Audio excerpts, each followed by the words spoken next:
It is 4:08 a.m., April 15th, 2021, and I was supposed to sleep a couple of hours ago.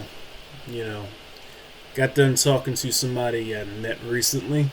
We were talking on Snapchat, and I was supposed to sleep right after that conversation, and that conversation was about 4 hours ago, but it didn't happen.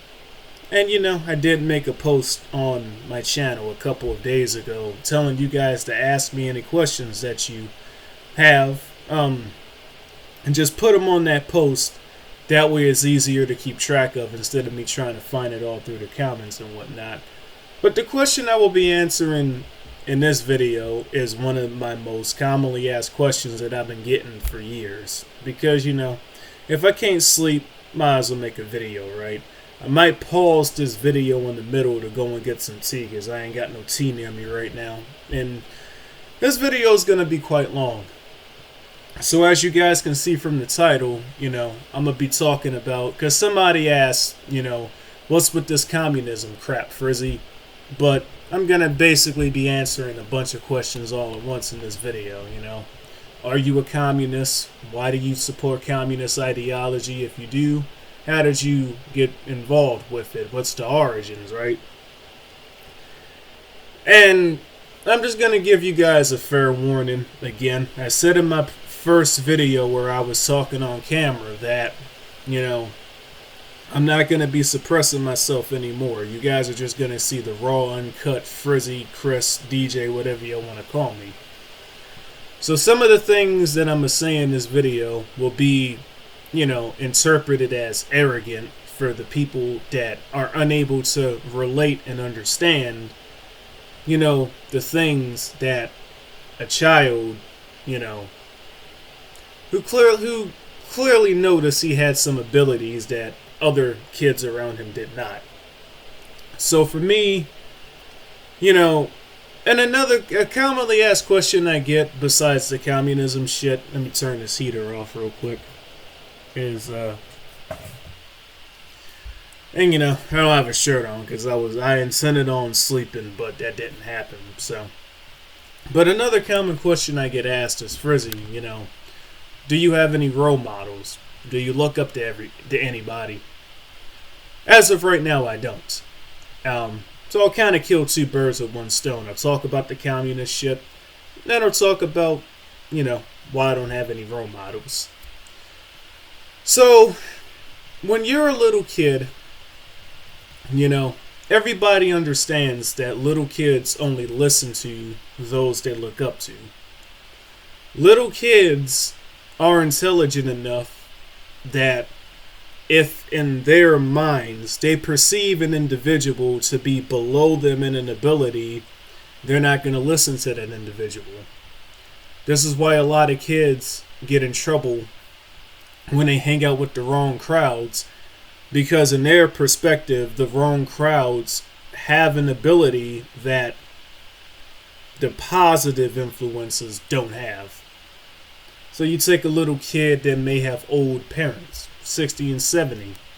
They're going to hang out with the bad crowd because that bad crowd might have abilities that their old age parents do not have, such as the ability to obtain illegal substances, or perhaps an ability being displayed in sports or in the fighting arena, whatever the case may be.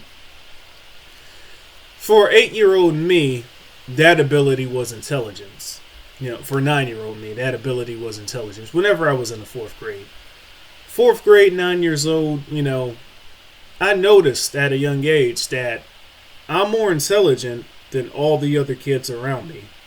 And again, I'm not saying that to try to sound arrogant, but I would notice that while I was in class trying to learn, that I would get things instantly, just like that, man. I would just learn quickly. School was never an issue for me. Yet I noticed all the other kids around me, they were struggling with what I perceived to be basic shit. Basic multiplication, basic division. Last year when I was doing a stream, one of my ex-girlfriends came on the stream and tried to troll me. And she brought one of her friends along that I blocked years ago, right? And this chick, she tried that, and she'll probably see this video, so she'll probably feel some type of way about me mentioning her again, but whatever, I couldn't care less. But she tried to act so intelligent to me when she couldn't even do basic division. And the chick's an adult now, so. And, the kids around me would just struggle with, basic, what I perceive to be basic stuff. So from a young age, the people that I aspired to be like and look up to were the people that were what I perceive to be above me in intelligence, right? Because, I don't like being at the top. I never have. That's why Pirate 101 is so boring to me, because when you're the number one player in the game, it's just boring, right? So for me, my role models at that age were my teachers. Because my teachers I perceived to be above me in intelligence and above me in abilities that I felt like I didn't have yet. Whenever we went on field trips, I would be the guy sitting next to the teacher, asking the teacher a million questions, just trying to pick their brains for knowledge and information. Because I'm of the mentality, if I don't know something and I don't know how to do something, then I'm going to do what I got to do to try to learn how to do it, right? A chick I just recently got back in contact with, she was trying to teach me how to roll my R's. I still can't do it. It's a work in progress, right? And people are going to wonder, what does this have to do with communism, right? Every teenager has gotten involved with at least one ideology in their lives. In 2021, it's mostly ideologies regarding morality. You got Black Lives Matter, you got, LGTB, you got all kinds of social movements that go on in 2021 that people may not consider social movements because they're radically different from the old ideologies of communism, capitalism, socialism. But this is the modern intellectual battlefield of 2021.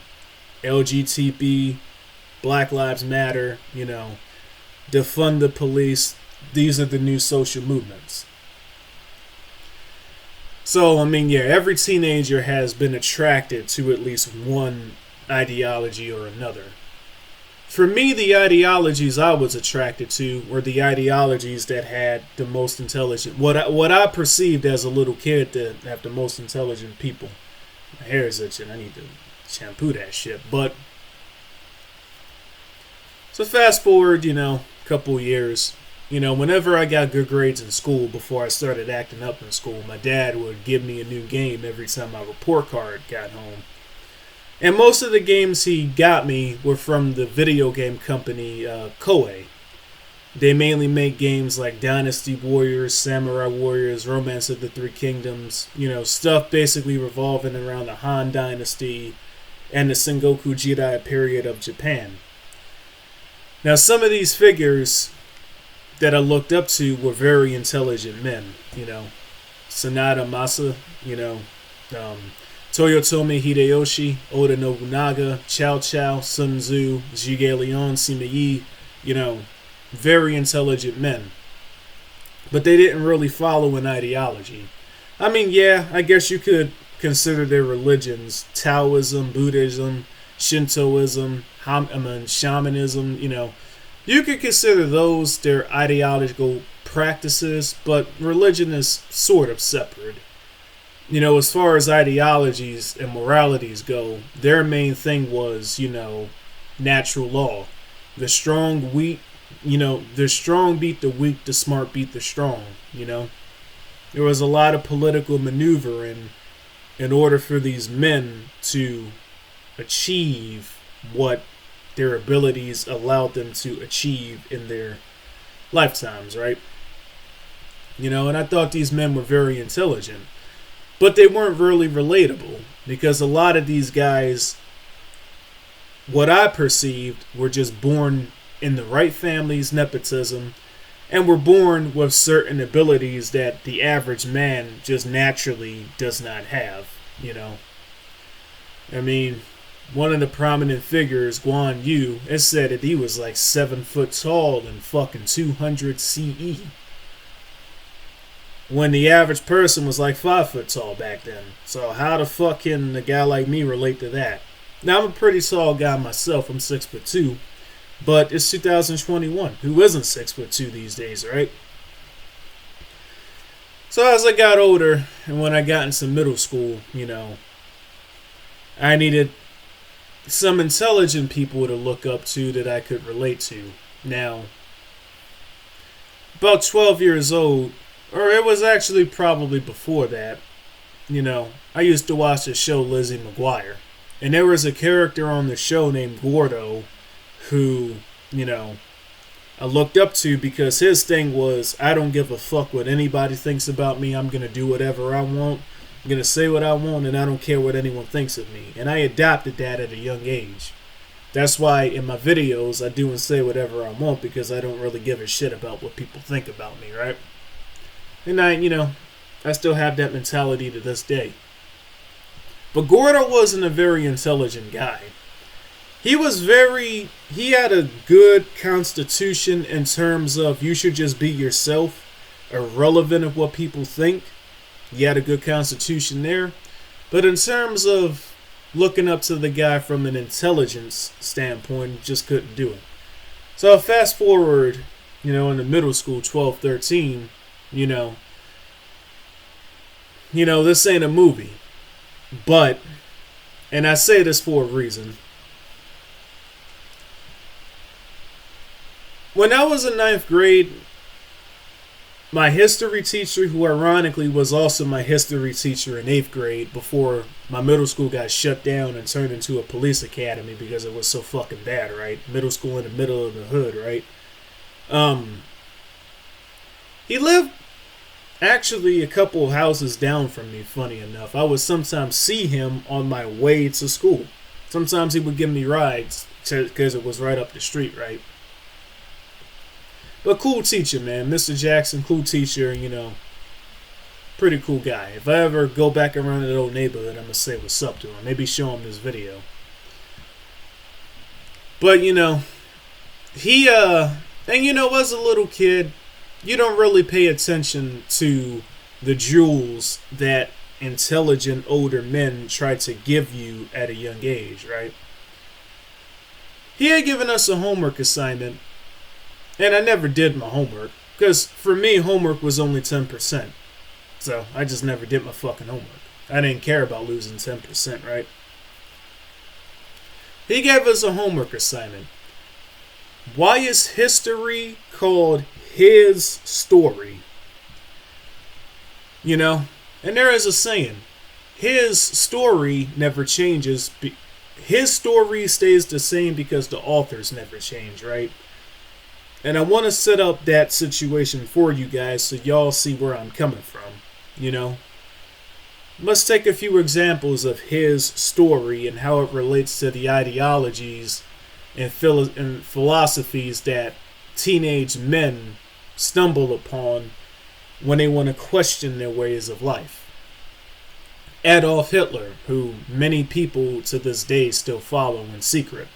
They follow his ideology of fascism, and neo-Nazism, right? You especially see this in predominant prison gangs.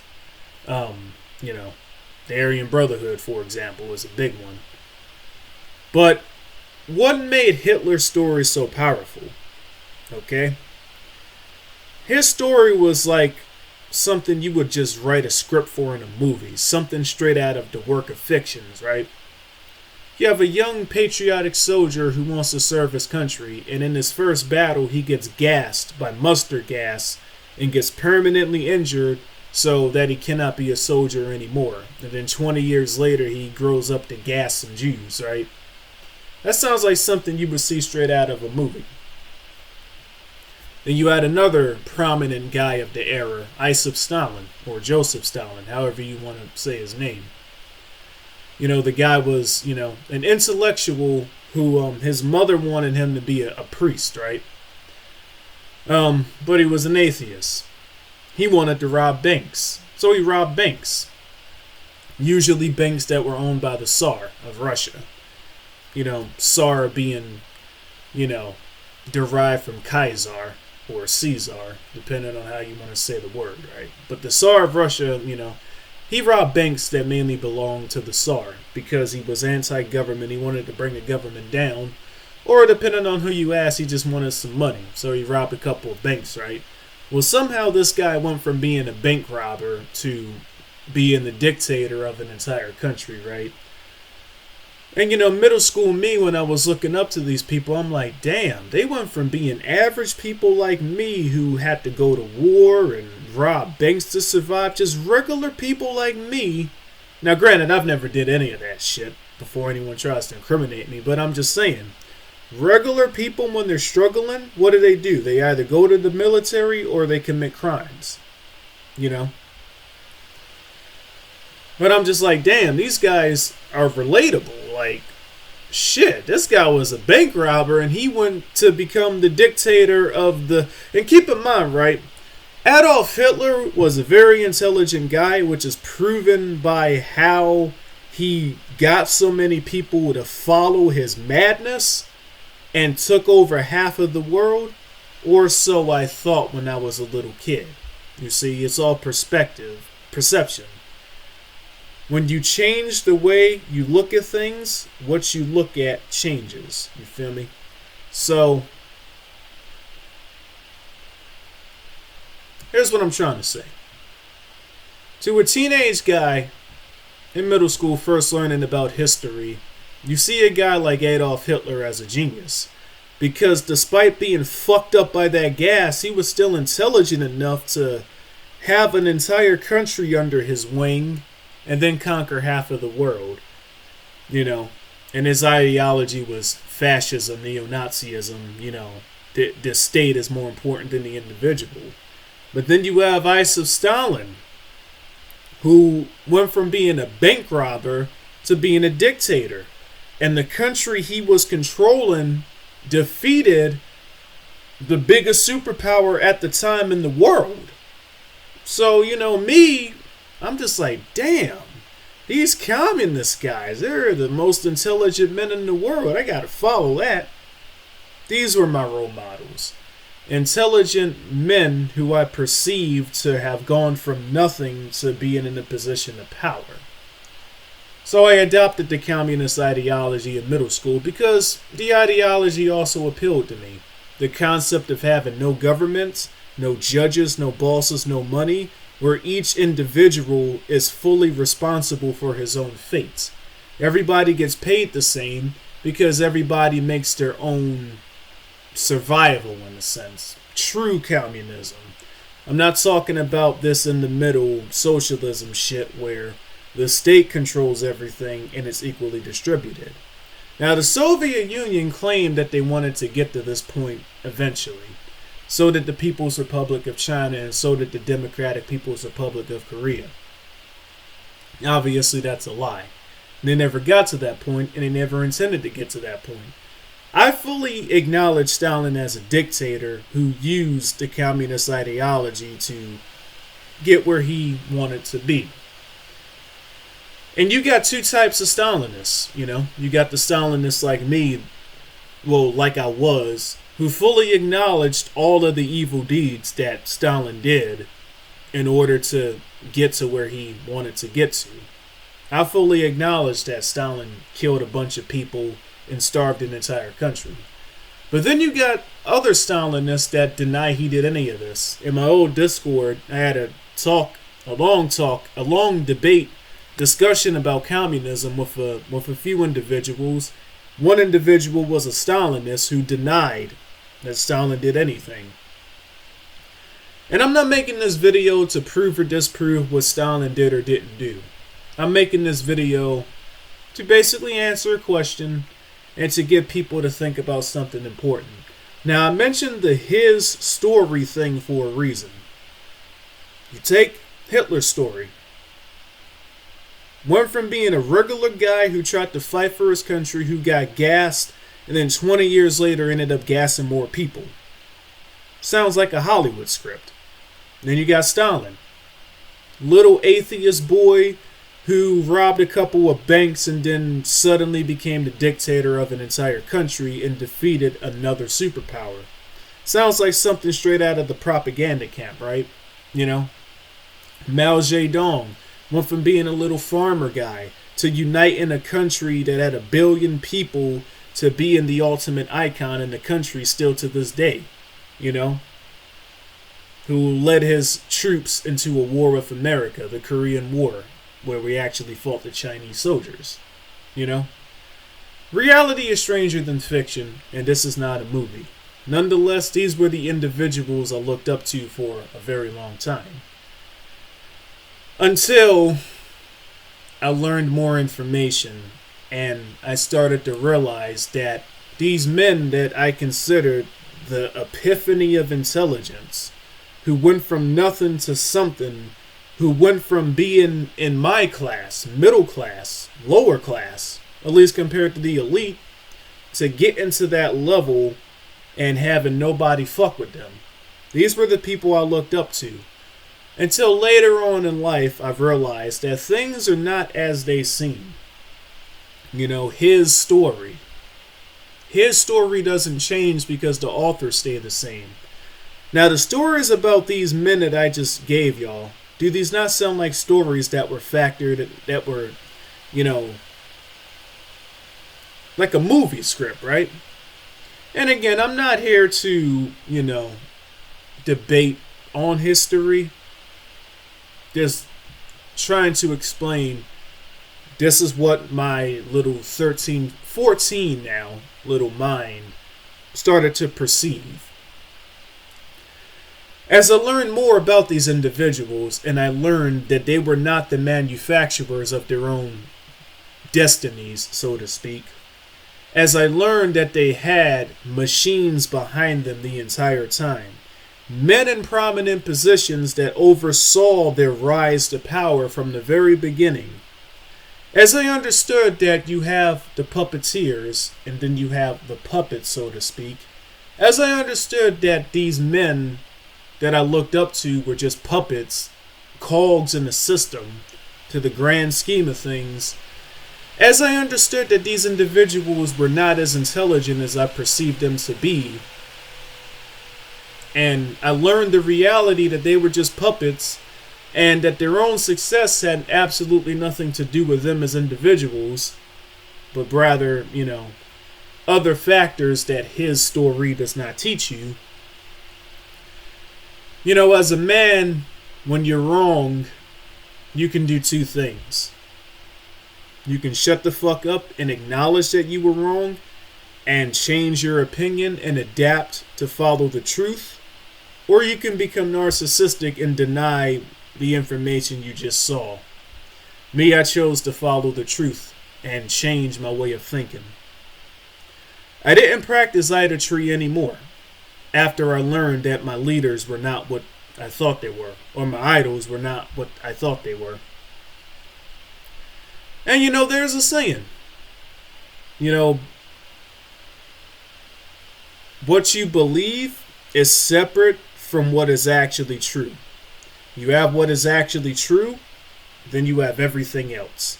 Now, will a regular person like me ever learn the absolute truth about these individuals that I am speaking about? Probably not. Nonetheless, the absolute truth is never what his story teaches us, because his story is the same, for the authors do not change. That was my journey with communism, and that's when my journey with communism ended. It started when I was a little 13-year-old kid. My channel, people always ask me what's with the hammer and sickle. I adopted the hammer and sickle when I adopted idolatry of these men. And after I abandoned idolatry of these men because I realized they were just puppets and things behind the scenes were never what they seemed, you know, I kept the hammer and sickle as my avatar as a life lesson, a permanent life lesson. Do not rush to look up to individuals that you do not know yourself. For the individuals that you think you know are complete aliens to you. You know, there is a tundra beyond the forest, and there's trees beyond the forest as well. Things that appear on the surface level, there's a whole different layer behind it all, you know.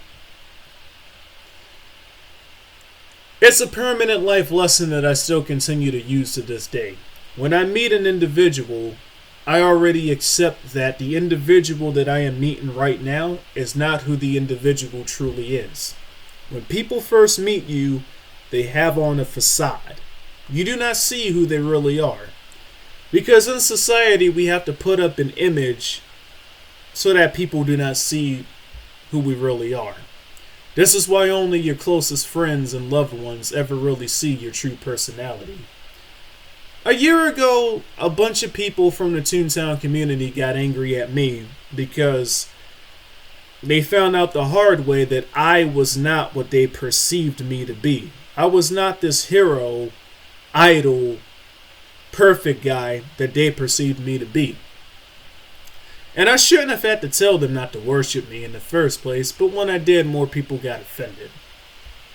So people wanted to know what's up with this communism shit. This is what's up with the communism shit.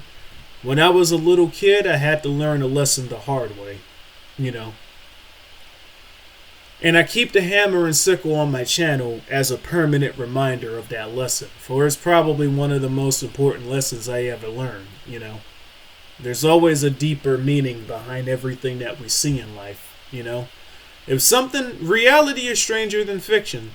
So if something appears to be too Hollywood-like, always remind yourself that this isn't a movie.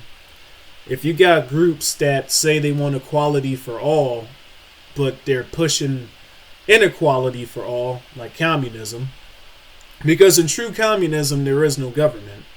So how is it that all these communist governments are governments? And they usually become dictatorships. You know? Things are never as they seem, you know? Capitalism is all about people using their free will to make as much money as possible without making slaves out of anybody. But you got people slaving at their 9-to-5s every day, living paycheck to paycheck. You got groups I think I've gotten to the point with this video. Hopefully it answers everything. After that situation, I never adopted any more idols. I just focused on my own individual abilities. Obviously, I hang around people that can make my individual abilities higher, but I never worship them and I never practice idolatry with them, and I never see them in such a light that I am blind to everything else about them. Because life is a journey. It's a learning process. And it's better to learn when you're young than to learn when the truth can no longer help you. So, this video was quite long, but hopefully it answers the communism stuff and why I don't have idols. 2021, I'm hoping to grow into an individual that I could consider my own idol. But I've got a lot to learn, and I'm still learning. The hammer and sickle on my channel is so that I'm permanently reminded that the lesson must always be remembered and that you can always continue to learn about anybody and anything. So, if there's something about this topic that you guys feel like I didn't answer, feel free to comment in the section below. And probably later on today I will be doing a live stream answering some of the more commonly asked questions that you guys left in my posts. But until then, I'll see you guys in the next one. Peace.